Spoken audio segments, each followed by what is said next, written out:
The group chat with Tara Thomas and Amanda Goodman of Faith and Four-Letter Words.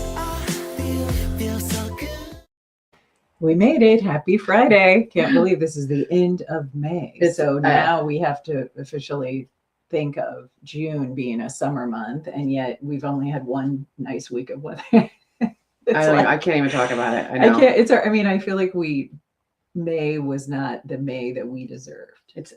First of all, we start the month with our birthday, and it was not the May that we deserved. We deserve nice weather, right? Consistent, nice weather, and we certainly did not get that. It's hard to believe it's Friday, May 29th.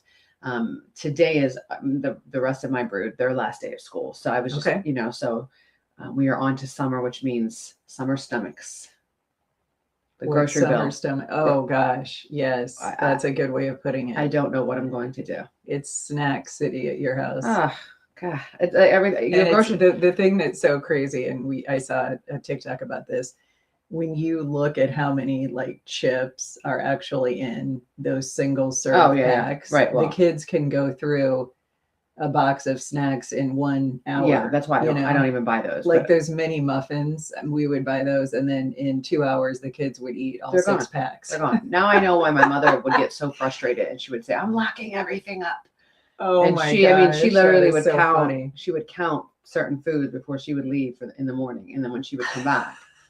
But see, I have to do old school. Like if Generation X, our parents, I don't know if your parents did this. I'm sure that they wrote the list of things to do on the back of an envelope that has not been opened, and there was the list. And my mom had such good penmanship, and it's so funny because I can see the list now, and absolutely it'd be like on a slip of paper, and it usually involved me. Then probably you were the middle child, but being the oldest, I had to then direct my sister sometimes to help me complete the list. Think my sister, like at that point, I feel like when I was, had to do the chores and stuff, my sister was over the age of 16. So she had a summertime job, or she was at college. She didn't come home. So she was smart. She didn't come home in between in her college years. I mean, I was responsible. And my mom would say, like, you used to think there were 15 bathrooms because you had to do them so many times. Well, my mom would literally come in with like white glove. And you had to hit all those longer. That's a lot of longer burger baskets. Oh my gosh, I didn't even think of that. I'm going to pull this camera closer to us. Problems with the set. There we go. We had to do some technical. Oh, there you go. That's some technical adjustments. I feel good. like that's a better shot of us. We're better good. 2-shot. I mean, we're not slumped like we were. No, if you watched us Wednesday, thank you for bearing with the technical challenges. We had to switch to an iPhone, which is the old school way of streaming.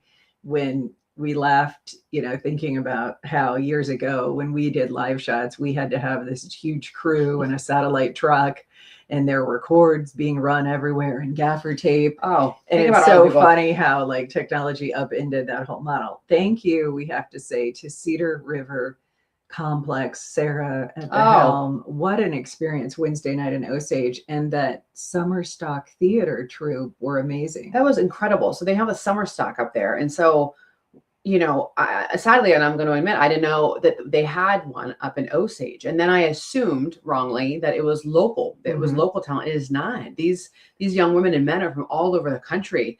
I mean, there was a young woman from Mississippi, someone from Maryland. I mean, they had New York, and then these kids, they're also going to college in Manhattan. I mean, like they're all over the country. And it was funny because Tara and I both were like, how do you like Iowa? And I said, so peaceful here. Yeah, they had good things to say about their experience. Very Instagram friendly. So they're here all summer. And if you would want to find out more, we actually did a post from our Wednesday night show, and we shared a photo of some of the group, and then we tagged their Facebook page, and they truly are in Osage, Iowa all summer doing high level productions. The kid who was the pianist, Henry, he's a native, a local, and he's attending the Manhattan School of Music, and he can tickle the ivories very effectively. I was impressed. He just had this, he has the Manhattan look. He does. He has the Manhattan look. And so for me, being East Coast girl, I was like, are they treating you okay? Right? Like, when you see like a nice Iowa kid, like you're like, are they, and he loves it out there. And, and it is, he's just said, yeah, there's some, it's, he fit right in. So I was laughing. I was thinking about We have one of our sponsors is Urology Center of Iowa, Mhm. uro.com. And I was literally saying them out loud last night because I was walking across the parking lot to get to a soccer game, and I have allergies right now pretty badly. And I was sneezing nonstop, and Oh, I had to gosh. stop and hold the bleacher and cross my leg. And my kids were like, "You're so embarrassing." And it was Luciana, my 10-pound, 7-ounce, 23.5-inch long, the one with the biggest head on the planet. And I looked at her, I'm like, "You're the reason." So I wanted to tell you that, I am making the phone call to uro.com, Urology Center of Iowa, today, because they can fix all of that. We do not have to live with it. Right. I've been living with it for years. It's not even, unfortunately, it's a part of being a woman, but they do women's health care. So if you're dealing with things like that, or the frequent trips to the bathroom, or you have to stop to cross your legs, you don't have to live with it. Call Urology Center of Iowa, uro.com. They specialize in women urologic care, treating conditions like your overactive bladder, incontinence, prolapse, and they have all those advanced options They like have the that Esmella that Emsella chair, which is supposed to help with building up the strength of our pelvic floor. And those of us who've been through, the changes in our bodies as we age, understand that things that used to be just, very strong are now weak. Well, and when you have the baby, right? And they tell you, I think it's for vaginal births, right? You have vaginal deliveries, and they tell you, okay, let's work on your muscles, and you have to let's do all of these things. There was a name for it. I don't remember the name anymore because it's Kegel exercises. Yes, and I was like, I don't care. I'm not sitting here. It's so hard to just add one more thing to your list when you're a mom, because you already have to do so much. Well, men get to live. Yeah. You've never heard of a man being told, you have to do an exercise to improve your genital area. Think about that. And we are like being told that that's just part of the whole childbirth experience, is we're going to have issues for the rest of our lives with that region of our body. I'm telling you. It's a lot. Think about it. And I said to my husband the other day, all of the problems start with men, right? Literally the word men. And then I had not thought of that until you said that. Who was telling me? Somebody was just telling me. Oh, yes. I just learned the other day that the reason the pollen gets so bad is because people are only planting male trees. It's the male, they're not balancing out with female trees, they're planting male trees. So I'm having all these allergies and the sinus headaches and the migraines because of male trees. It's so interesting how things that never existed years ago, obviously in the 1900s, are now a problem, like those Asian beetles.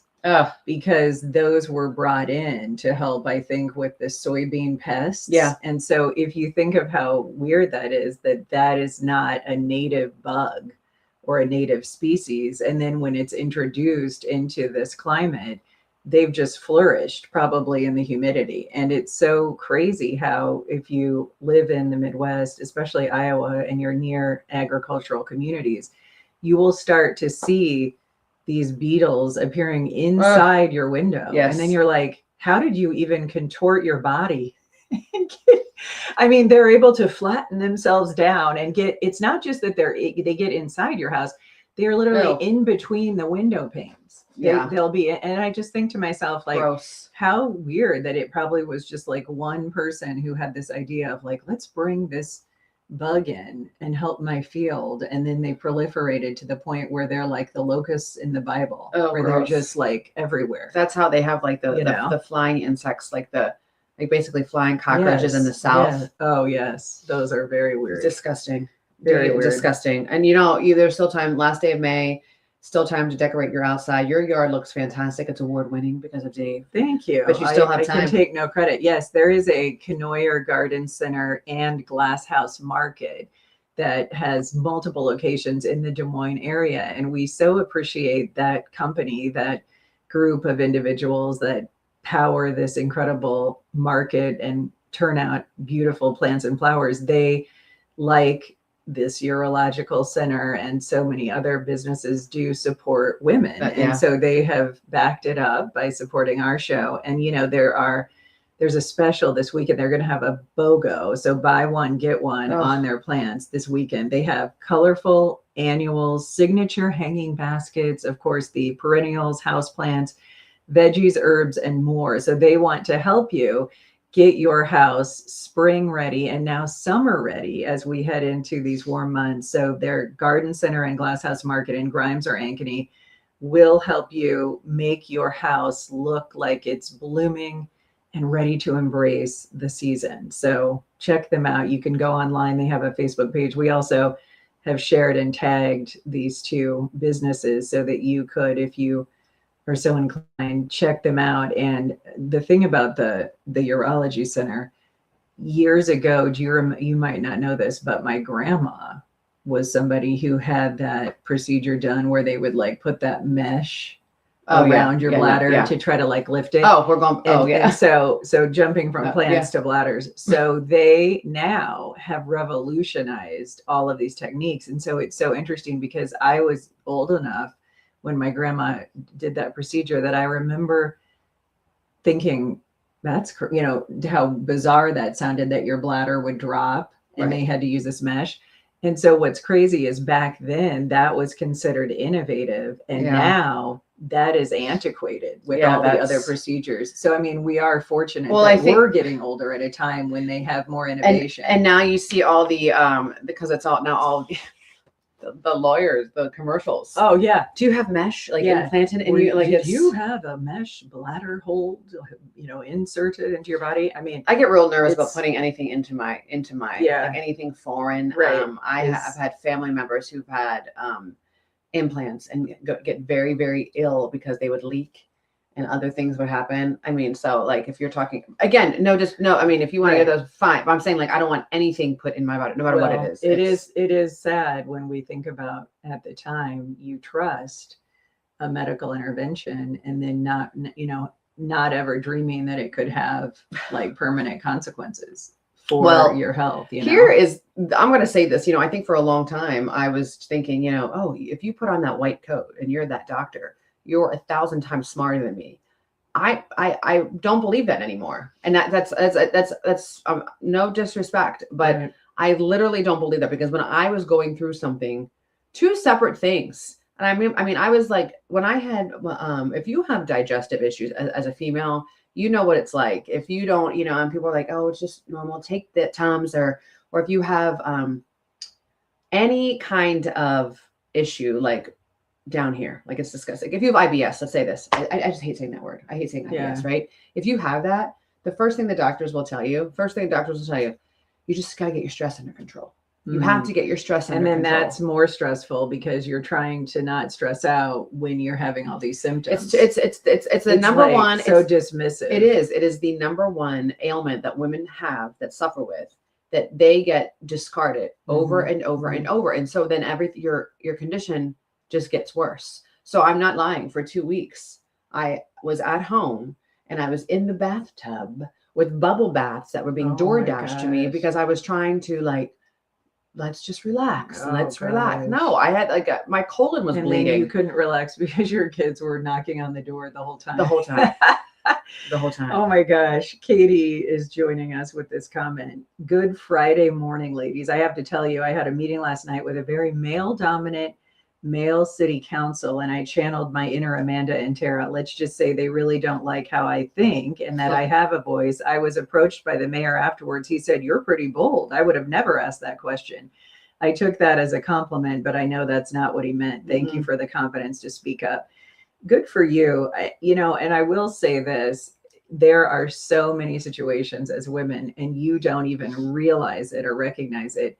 After the fact, you sometimes have to then think, wait a minute, how that was received or how I was judged in that moment was directly tied to my gender. And what's crazy is when we show up in these meetings and these spaces and places, just to be clear, we're not going in there thinking, well, because I'm a woman, I'm going to act differently or be treated differently. We just go in there and we just think we have a voice and we're your equal.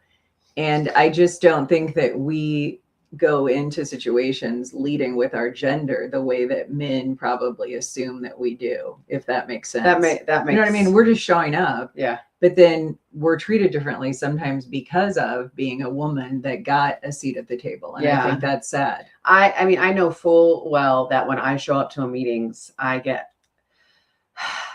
Oh, right. I mean, I see that Right. reaction. I get that. And it's just kind of, Because they know that you're not going to bite your tongue or mince words, so to speak. I'm not going to Yeah. be that, I think there are a lot of insecure men, not the secure men, insecure men and insecure women that see somebody, if you're vocal and you're not afraid to use your voice, that they're threatened because you have what they lack. And that's what it is. Like, they're mad at you because you're doing something.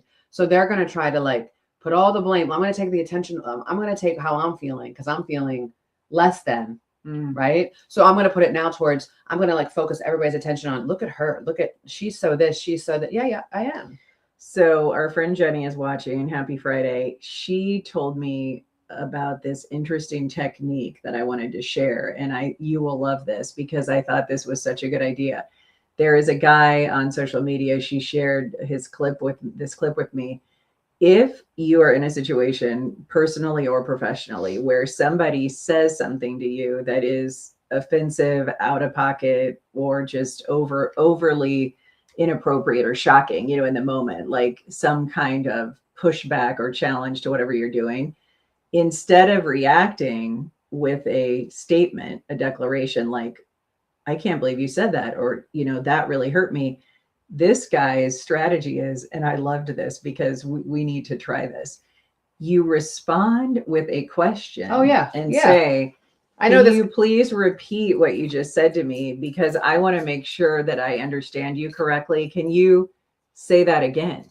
And when you put it back on the Yes. person to have to repeat something that is so in some ways hurtful or spiteful, it's hard for them then to recognize the ownership in the actual Yes. clarity of the No, moment yes. of, wait a minute, That's- isn't Yeah. that crazy? Yeah, I love that. Well, I've used that forever, but I don't do it that way. I say, help me understand something. So help me understand. So you're saying I have to do it this way. Got it. So like, for instance, there was a case with a school recently, and it was, they were saying there was no evidence. Somebody was doing something to a girl, but they had no video evidence. So they were like, well, there's no evidence. And so I said, so help me understand. So what you're saying is there's no evidence. So, but you still are believing his word over her word. Help me understand that. And so That's it's a good kind of, you point. put them back on, and then they're like this, just help me understand. Got it. And you kind of give them the wink too. Like, you want me to act like the little lady. Okay, I will. I'll just sit there and be like, okay. And if I start twirling the hair, it's great. It's a great thing. Yeah, I mean, it's funny how we almost nowadays have to have like strategies to have just what should be normal, comfortable work and casual conversations, but things have gone so sideways nowadays where it used to be the majority of people at work were pretty easy to understand and get along with. And now I think sometimes the people that are like showing up halfway normal are the exception. Yeah. Isn't that crazy? Yeah. No. I mean, when we think because back in the day in television news, there was so much crazy that we witnessed that we just kind of always expected that was sort of, the way it was. And then when we got into other industries and other workplaces, then we recognized just how outrageous some of the behaviors were in television. everybody, seeing people get fired right in front of you and have people crying. And this, none of that usually happens at that level in other industries. No, because everything is very closed door. Everything is very closed door in most companies and businesses. And so I remember it's all behind the scenes. I was standing at a general manager's office, and he wanted to talk to me about something, but he was having a disagreement with one of the producers.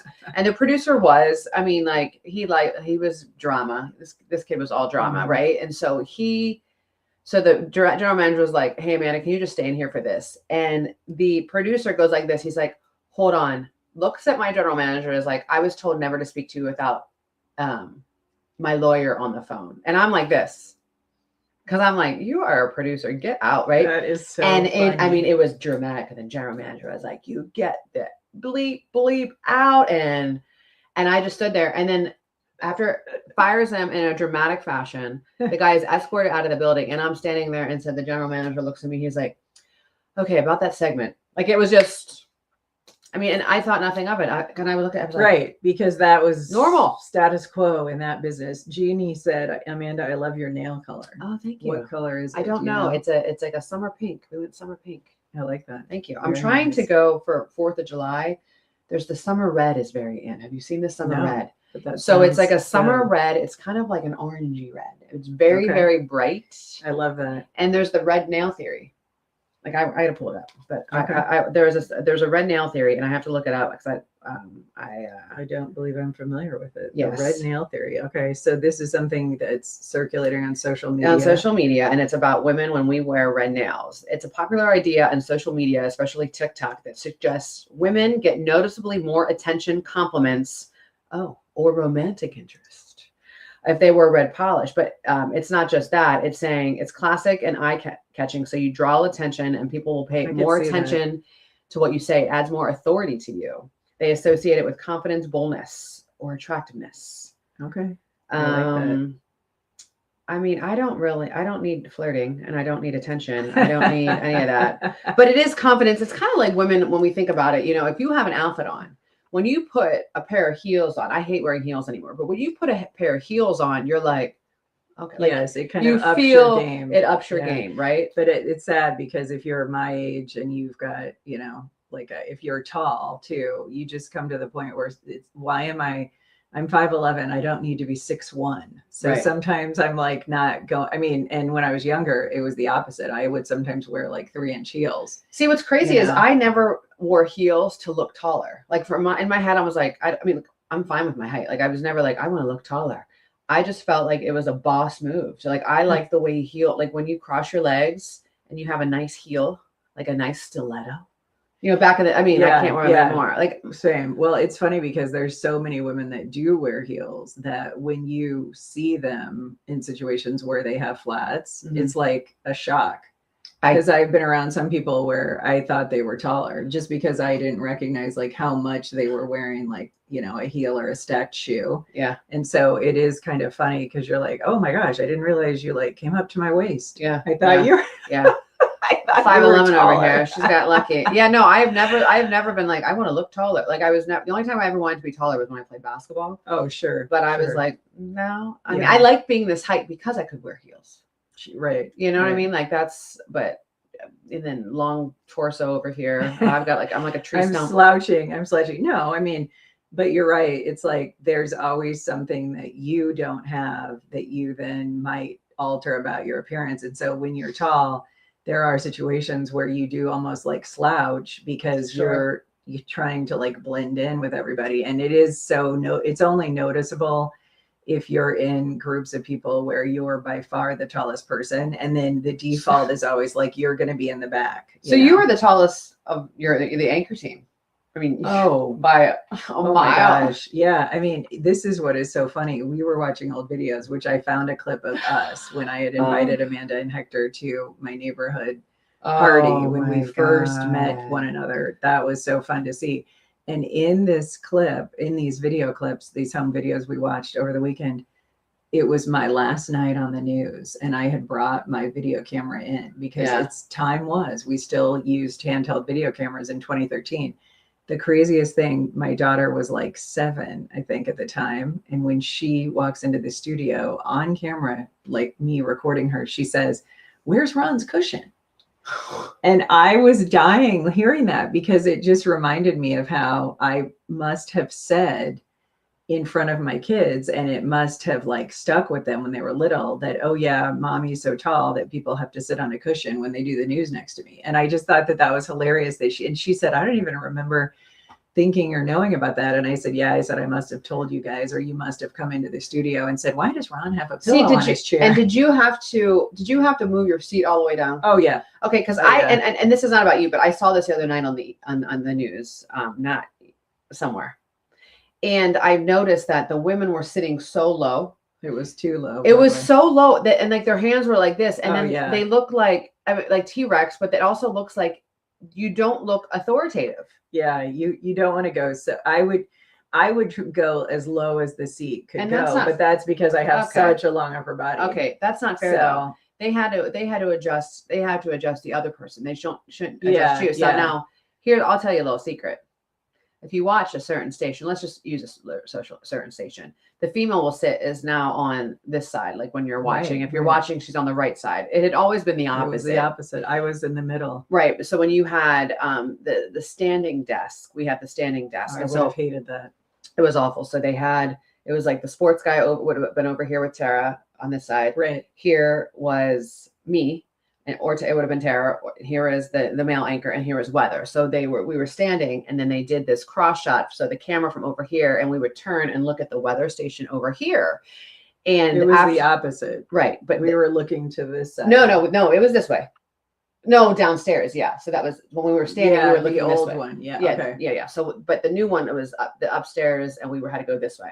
Got you. Well, after the newscast, the news director said, I can't believe we have to do this after 40 years. Ron, you have to switch with Amanda. You have to switch sides. You can't stand where you've been standing for 40 plus years because Amanda's rear end is so big. He didn't say rear end. It's so big. We can't see That you. is crazy. Like when we do this. And I remember looking at Ron and I'm like, eat a cheeseburger. Like, and I'm like, Mhm. wow. Like, well, nobody looks so good when they take that wide camera Right. lens from behind Yes, and the crazy thing about TV, and this is so true, it truly does add weight to you. So much so Ugh. that there would be people that would see us in person, and then they would be like, "Oh, you're so much thinner," you. Yeah, and and they didn't mean it to be No. insulting, but it was insulting it is because you're like, do I okay, look like well, Shrek on TV? yeah, because I'm not going to see you in person. I'm going to see you when I'm doing the news through this medium of television. So when we remember, we would always have to do like new promos and new cut-ins and new things where they would say, you know, you're watching the news Yeah. at 6 with Tara Thomas, right? So we would have to get up and get ready. So I remember the marketing guy had come over and we were doing our shoot, and it's annoying because you have to put your makeup and do your hair on super early, and it's heavy Right. stuff. So the next day he came back and he said, we have to reshoot your open. And I said, why? And he said, they want me to reshoot it. I said, why? And he said, you look too big. You look too huge. He said they said that your hips look too big. So they had a meeting about me, about my body, and saying that I was this. And so the marketing man, he looks at me, he's like, no offense, but I told them that's how she looks. Like that's who she is. And he was like, I hope you don't mind me saying that. And I'm like, no, because it sounded harsh, but it wasn't harsh. That's what I look like, Mhm. right? I'm not here. I don't have the dimensions of a Barbie. I will never be. I have hips. I'm a woman, right? My hips have served a purpose. They have carried and delivered 4 children. So it was very interesting. And I think we knew the business was like that. This is the same marketing guy who took a quote out of context in an interview that he shot of me talking about having half my thyroid removed after a viewer noticed that I had a growth on my thyroid, and it was insane. Donis and Jessup, she was a great person. She was persistent. She's like, you have a growth on your thyroid. So in 2007, I had half my thyroid removed through 2 incisions the size of a pencil eraser in my underarm. And I was able to confirm that it was a benign growth, gratefully, and the half that remains does the work of the whole, which is another blessing all these years later. So anyway, the promo guy took a clip of me that he did in this interview about it because I did a series and let them film my surgery. And it was a great story in that it helped a lot of people who also didn't realize they had nodules on their thyroids, and really got that guy in West Des Moines a lot of business. A lady came from South Carolina. She saw my story on the internet. Oh, wow. And came, So, I mean, they had people coming to West Des Moines because it was minimally invasive and you didn't have to get your neck slit open. So I said the statement, it's so much more minimal in terms of the surgery and the outcome that I don't have to go back to work in 6 weeks. I can be back like in 3 or 4 days with the recovery. And then I added something like, and bonus, I don't have to have my neck cut open and have a scar. Well, he took that clip of me saying I don't have to have a scar and put it in the promo. Because it was, and there was a woman that wrote a letter to the editor. It was in the Waterloo Cedar Falls Courier saying like, Tara Thomas is so vain. All she cares about is not having a scar on her neck. And I remember I wanted to go, speaking of neck, strangle that promo guy and say like, dude, no, that was an afterthought because I said that as an addendum. And he knew that was going to get people to watch. Yeah, he knew that it was going to sounded like yeah. I'm the egotistical news lady. Yes. Yes. Yes. Yes. And 1000%. but it again, So I will say that right now, for all the women I know who've contacted me still to this day over the years that have thyroid problems, don't just take, like she said, don't just take somebody in a white coat word for it. Pursue your options, because we had a situation where I had gone to 2 hospitals, and I won't even say them because we know they're revered as incredible medical facilities in Minnesota and Iowa. And both those places said, we're going to do this. And so then my husband said, it's 2007. I love this. It's 2007. Surely there's a new technological way to do it. And I Googled minimally invasive thyroidectomy, and up pops this guy in West Des Moines. wow.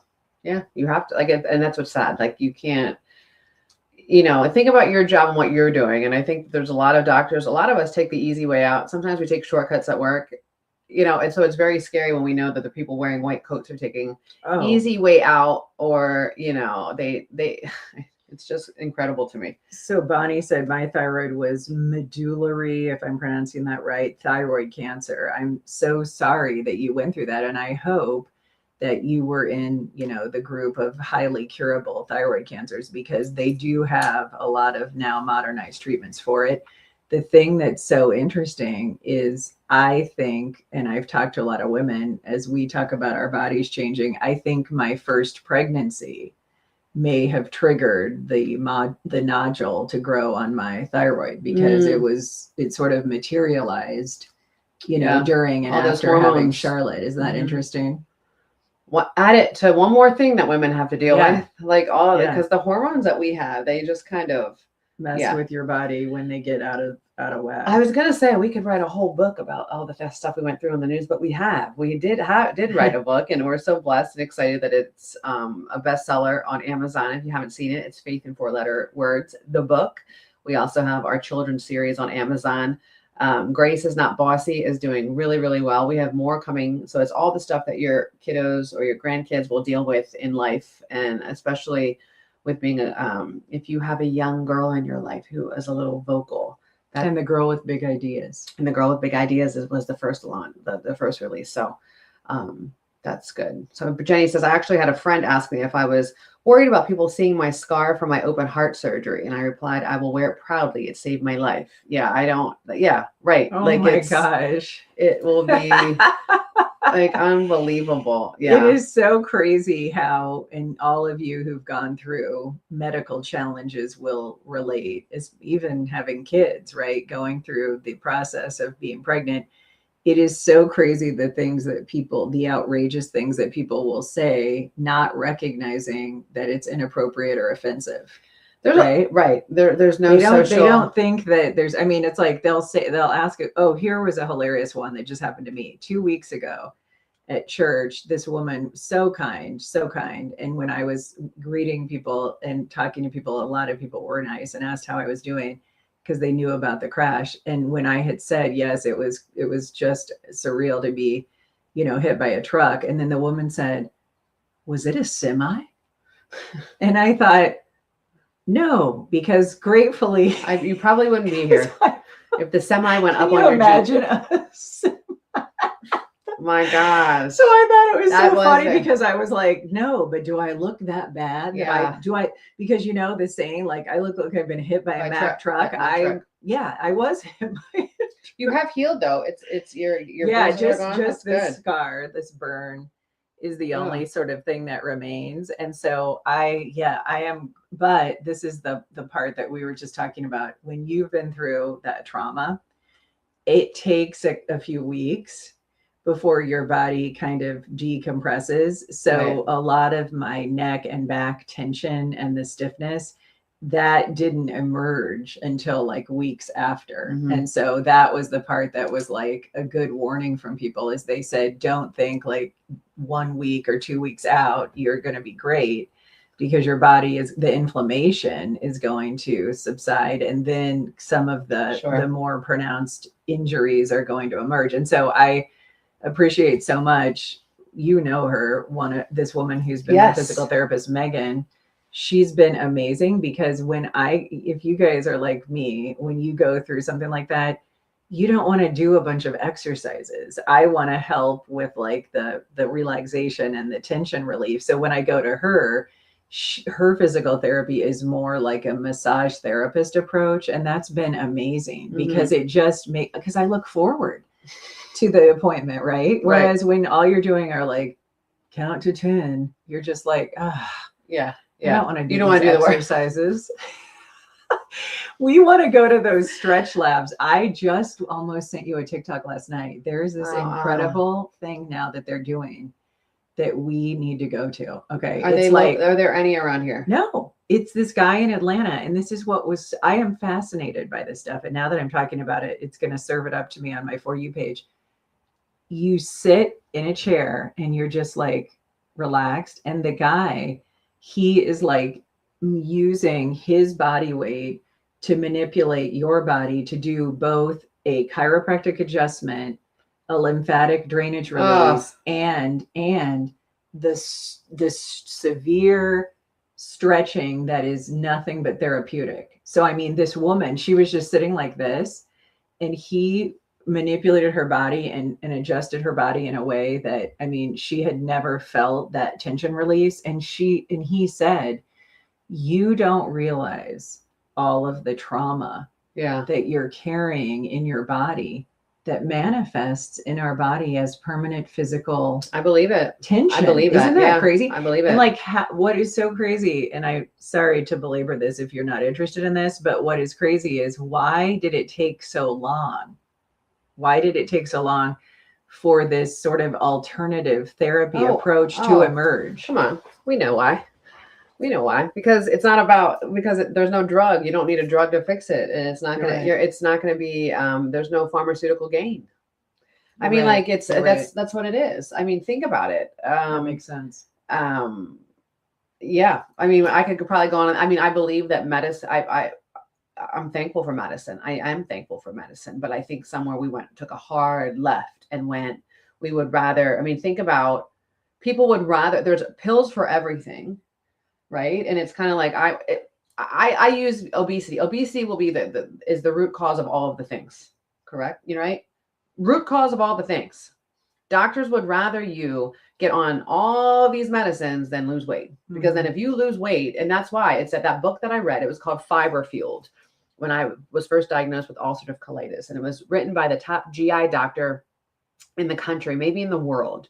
And when he was in medical school, he was dating his now wife, but it was his girlfriend at the time. And they went out to eat, and he was overweight because he was in med school. So he was eating like all these unhealthy things, like eating fast food. And they went out to eat, and his future wife was this tiny little thing, and she was just eating tons of food. He's like, how in the world are you so tiny?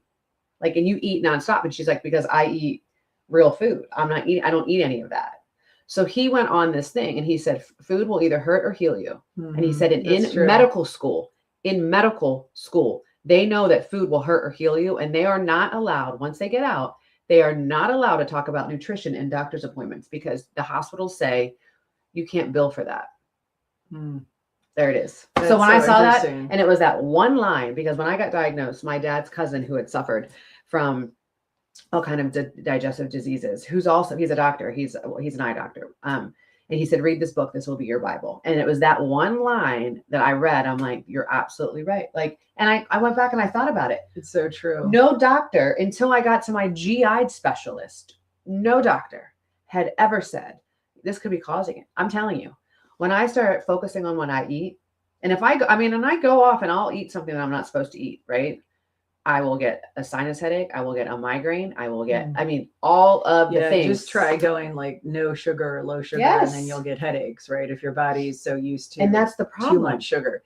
So back to the medical machine, a great watch, if you haven't, is Dope Sick. And I think that was on Hulu, where Michael Keaton plays it's based on a true story, plays a doctor in a small town who was wooed by the pharmaceutical companies to start giving out OxyContin as a pain reliever. Now, what we now know about the history of that whole concept of pain relief is the medical pharmaceutical machine introduced the pain chart whereby you Smiley. see all the smiley faces to the frown, and you show by picking which emoji reflects your pain level.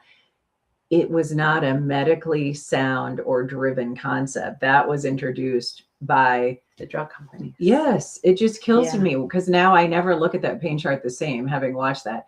So he, and not to spoil it entirely, but he in turn then turns to the very same treatment for his own pain relief, and then recognizes the severity of the potential for addiction. And I was just blown away by the fallout from that, because I think that we forget, right? All the people that we don't know that are among us, that are working and driving, that do have addictions to pain pills, right? And Oxycontin and hydrocodone. I mean, when we think about these people driving behind the wheel, they are like more impaired probably than if they were drinking alcohol. Oh yeah, especially is if they're, crazy. yeah, especially, and I don't think they don't make OxyContin anymore. So I think that it's oxycodone now, Okay. because that was taken off part of that whole. I think it's that just movement. been repurposed and I'm repackaged sure it in some has, you know, ways, and here's the know? thing: there's people who need to take that kind of medicine who have Severe pain. severe pain, Right. and they need to, and it's like they're at some point, you know, it's kind of like, it's like alcohol. It's like it's. Do you use it? Well, I guess no, that's not alcohol. I can't. There's no purpose. Like there's one, but I'm saying like there's people who need it Well, for some pain and people who are think responsible with wine it. is like a heart healthy thing. So I mean, I guess there's that. Right. People do think it's no, and that it's not like on people, you know, when you hear red wine is good for your health, that's not really what they're saying. They're not saying this is going to make your heart stronger. I think what they really should say is, well, if you're going to drink anything, you know, but here's at the end of the day, and I don't want to be that person who stops drinking and then tells everybody this, but I knew this when I was partaking in libations. It is poison. It is all poison that you're putting in your body. It is. It's all like our brains immediately start changing. We start saying things that you normally wouldn't say. It's not normal. It's not normal. So you should have a challenge like the next couple of days. Like take out something that like you're like stuck to, and you know that's probably not good. Like maybe it's a French fry. Maybe it is like heavy ranch dressing, or maybe it is, you know, maybe you had too many beers last night, so maybe you're going to have like just two. Just watch like whatever you think that you're putting in your body that may not be the best for you, whatever that is.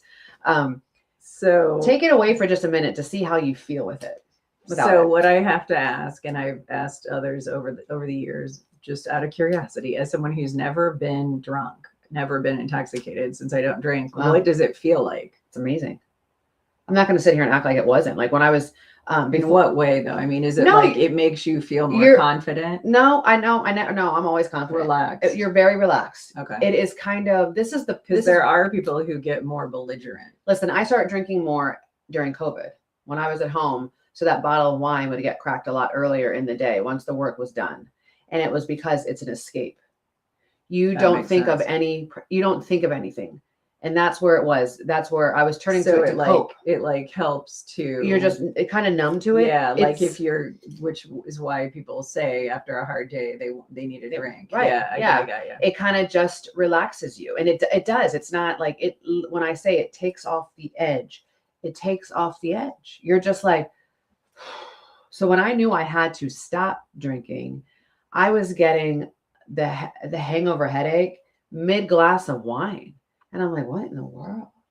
And I would keep, and I remember going into my GI. He's like, "Do you still drink?" And I was like, "Yeah," but it was something weird. Like, but every time I start drinking, I have a headache. I get a headache, and he's like, "Yeah, your body's rejecting it. Like you're ignoring it." That's Like he said, interesting. and he said, "You've probably been pushing through that for so long." He said, "Your body's been rejecting it for a long time."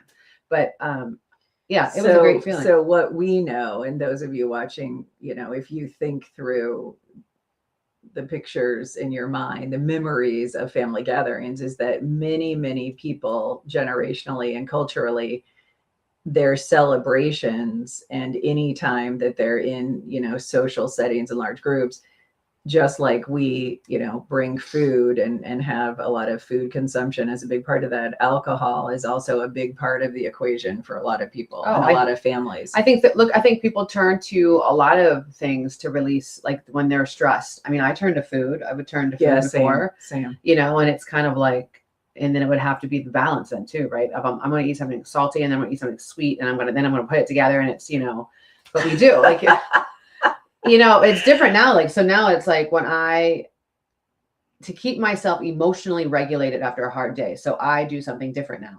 I have to go into my room and I have to have a freshly made bed.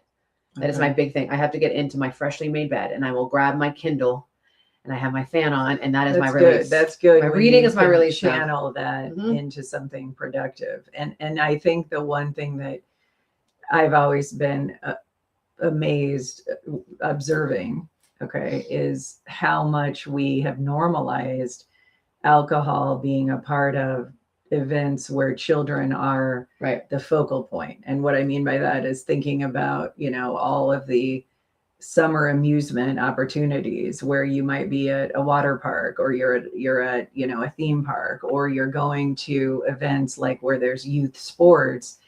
And I just remember it was noticeable to me the number of people then that were consuming alcohol when they were supposed to be supervising kids. Because if you're somebody who doesn't drink, and it's no judgment, because I have family members, my husband drinks. So, I mean, it's not that I'm saying I don't want it around me.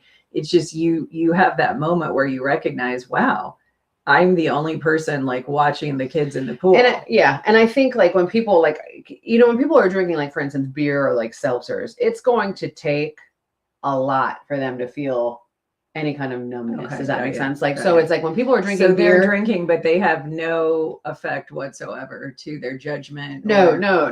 And like people drink beer because beer tastes good. Like some beer tastes really good. I mean, like, and you have and that's why you have craft beer and all this stuff. So it's going to take, someone's going to have to sit there and drink an entire, slam a case, like by shotgunning it, by taking it very fast. So if you see people that are drinking in, like a pool thing, I mean, out there drinking heavy, no one should drink heavy liquor in the sun because it will destroy you, dehydrate you. Yeah, but no, I think it's like the casual, because I grew up around it, right? Like everybody had a pool and everyone would come over, and it the whole cooler. And I mean, my mom, it's very normalized, and it's like my mom be like, oh, the beer coolers were over there, and those were like stocked, and like then the soda was like over here, but it was very normal, and it was just everyone had a good time. And so I always associate it with, you want to have a good time, then put that beer in your hand. And it was that's normal for a lot of people. It was really normal. So somebody had just made it after a surgery I haven't seen that. Let me see. The pain medication I was given made me feel like my heart was beating in slow motion. I was afraid to go to sleep because I thought my heart would just stop. I wondered how people liked using those drugs. I'm with you, Jean, because I do not do well at all on pain medication. It makes me feel worse. So after 2 C-sections, I took 1 hydrocodone, and I said, I cannot tolerate this. And I just switched to Tylenol, and I never needed, thank God, pain pills. And I don't have a high pain tolerance. It just makes me feel that bad. And what's weird is my husband is the exact same way. So he just had a knee scope, and he could not take any pain pill. And so it's so funny because I just think to myself, my gosh, I hope our kids don't have any pain management issues, because they're going to probably, by both parents having an aversion to pain meds, not do well. I will tell you that locally they do not give out pain medicine here like they would have used to before, because when I got nothing more than Tylenol when I was near septic shock. It's crazy. When I was getting, you desperately needed. When I was getting medication. When I was getting an infection cleaned out of my C-section scar by a doctor with a very large hand, that and they told me we went back to the 1800s, and they were like, bite this towel. And it was, so I do think that's fantastic that they are so far ahead of they really, I think in the healthcare industry, they are really looking ahead and taking care of people and recognizing that there was an opioid addiction problem, because it was being prescribed, over and over and over like candy, and people didn't understand. And it was probably, you think about it, think about it. People go in and pharmaceutical companies are selling medicine and pushing medicines to make a profit. It's crazy. It is. Well, it's crazy that everything from the television news you watch to the doctors you see are driven by an undercurrent of a profit and loss model, right? Right. Insurance. Yeah. airlines, everything. Kay said, I have been seeing an emotional release specialist. It is over FaceTime. Okay. She is amazing. Emotion can settle in your body. And I have several sessions and amazing testimony. Most emotions were generational, some from my great grandparents. I also have used essential oils for over 23 years. Mhm. Thank you for sharing that, because this is the thing that we have embraced over time, going through different situations. Like, there is no right way to do something, because every body literally is different. So Yeah. for some people, alternative therapies are the way to go, right? And we're not advocating for or against medical intervention, because we've all had it. I mean, especially if you've given birth, and you, in my case, had 2 C-sections, I needed medical intervention, right? Sure. I needed somebody to do a surgery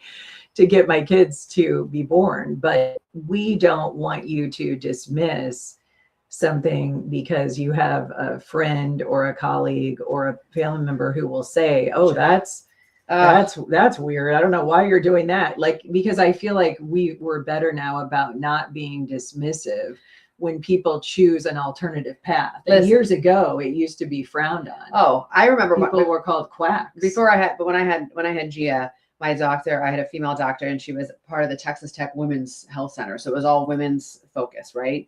And Dr. Baker was her name. And she said, and we were talking about epidurals, and I was part of like a mommy group before. And I'm like, Sure. I'm not sure if I want to have an epidural. And she looked at me and she's like, Amanda, this will probably be the worst pain you'll ever feel in your life. And she's like, there's nothing, if you don't have to feel the pain, you don't worry about it, right?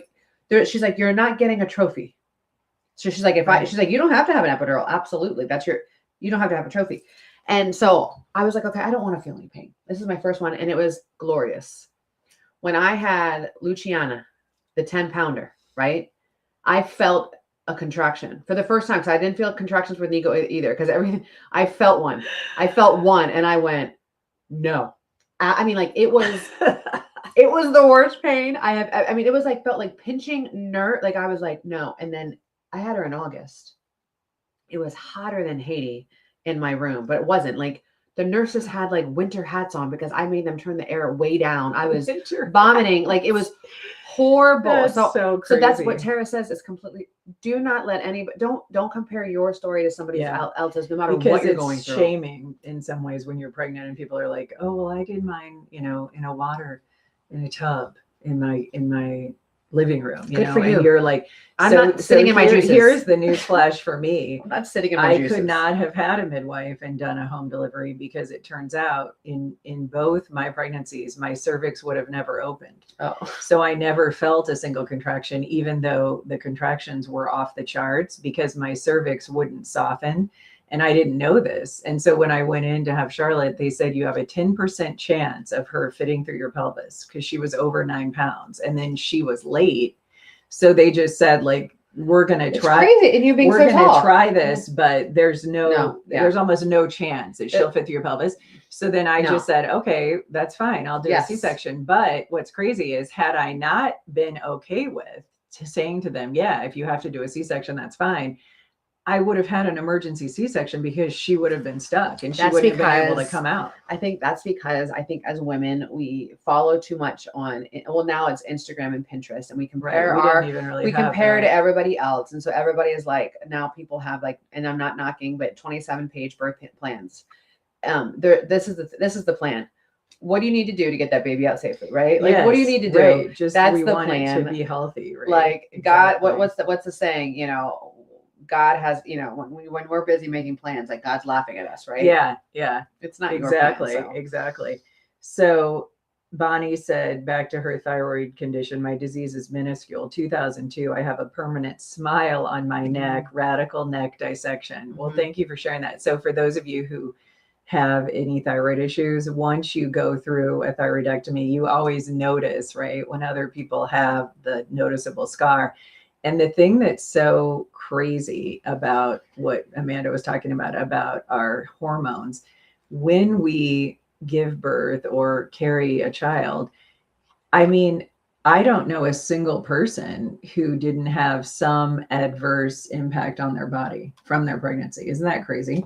I mean, I Trying to had think. optical migraines that were triggered by my pregnancy. And then I was like anemic and had like an iron deficiency and had to do those iron drops and get that shot that some people Oh. get, And then what's really funny is like her, I gained so much weight. I gained 86 pounds with Charlotte.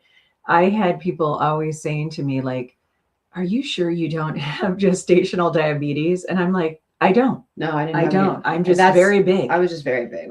Yeah, I was just very I big. had gestational diabetes. I think like because I was that's a way of saying like you are just You are so unhealthy. fat. You are so fat. Yeah, no, I mean, but Wait, Danielle said, where is this, Tara? Is that the doctor in West Des Moines is, I have to look up his name, but maybe they mean where is the emotional release therapist? That she said that was virtual. So I don't know. Sorry, Right. I'm not sure, Danielle, what you're talking about. natural childbirth should be left to the 1800s and wild animals, in my opinion. Just kidding. It's everyone's personal choice. Healthy baby, healthy mom is the end goal. Absolutely. Yeah. Okay. I had this like years and years and years ago. It was when Nico was born, and I was in like, those little kinder music classes. And there was this woman, and I was in North Carolina. So they were all about like, the Argyle sweaters and the chevron patterns. It was in the South. No offense to anybody, but this judgy woman was with me, judgy. And she was, fancy car, real Louis bag, and she just sat there and looked at me and she said, you have no idea what those drugs that you put in your body are going to do to your son. I did everything natural, everything. But Like- meanwhile, everything about her is probably fake with Right. her appearance. So I will never ever forget that. And I will never ever forget how she made me feel. Well, she was trying to make me feel. And I just I remember looking at her and I'm like, well, I think you're just dumb. That is. I so remember funny. like there was so much She was shame. shaming you. So right, what I have right. met with I will never judge anybody. Whatever No. you do, you. After you've been through that, You do you. hopefully you're more mindful of not doing that to But others. but other people have been very judgy to me who have not. Oh, like, sure. The ENT doctor in West Des Moines is Dr. Simon Wright, and Wright is WRIGHT. Over the years, I've referred so many people to him, and he's still in practice there. And this is the crazy thing. Now, that was in 2007. Now, all these years later, I'm sure that he's even more modernized in his technique. So it was he and another guy did a tag team surgery, and they cut 2 little incisions in my underarm. One was for the clippers. The second incision was for the camera. And the camera went through my tissue and up here, and then he guided in the pinchers, and they were able to pinch out half my thyroid and pull it out through my underarm. And it was all documented on camera. I think it's still on YouTube. You can Google it. And there were many people then who saw that and were like, oh, I didn't know they had that option. So it was weird because for the first few months, all of this tissue was really tender, and then it all healed. And here's It the all thing, healed. and you can share that story, and that is legitimately how you were feeling. But that woman who called the courier is still running her mouth about you and calling you vain. Isn't that funny? Isn't that funny? Like, because she's like, that woman will never like, and this is where it's whenever anybody makes a decision. She put her name on it too. I probably still have that. I'm sure I like saved it. Well, we are That's wrapping up at sad. 7:58 on. I was almost in Monday. It's May 29th. We are at the end of May. It is the 29th. I'm glad it's not Monday. Oh my gosh, I know it's Monday. We'll be here before we know it. But this weekend, I want you to remember this empowering 4-letter word: free. Let go of anything that no longer serves you, whether it's the bad choices that we're making at the dinner table, or if it's toxic people in your life, people that just kind of grate your soul and who, or just Grate anything. your soul. Or get the weeds out of your yard this weekend. Like, just do something for you, but just let go. Be free of anything that's no longer serving you, that makes you happy. That's great. I love that. The verse of the day comes out of First Thessalonians chapter 5, verses 16 through 18. This is a good one. Always be joyful. Never stop praying. Be thankful in all circumstances, for this is God's will for you who belong to Christ Jesus. So whatever you're going through, you can again rest in that sort of peace and understanding of knowing there is a plan. We don't get to control it, and you can always be joyful in all circumstances. Sometimes that's hard to imagine from our human-centric approach, But through prayer and through turning it over to God, I have found peace in really trying circumstances. So I'm grateful for that, because you don't have to just sit hard. there Mm-mm. and suffer, so to It's speak, hard. you know? It's not easy, that's for sure.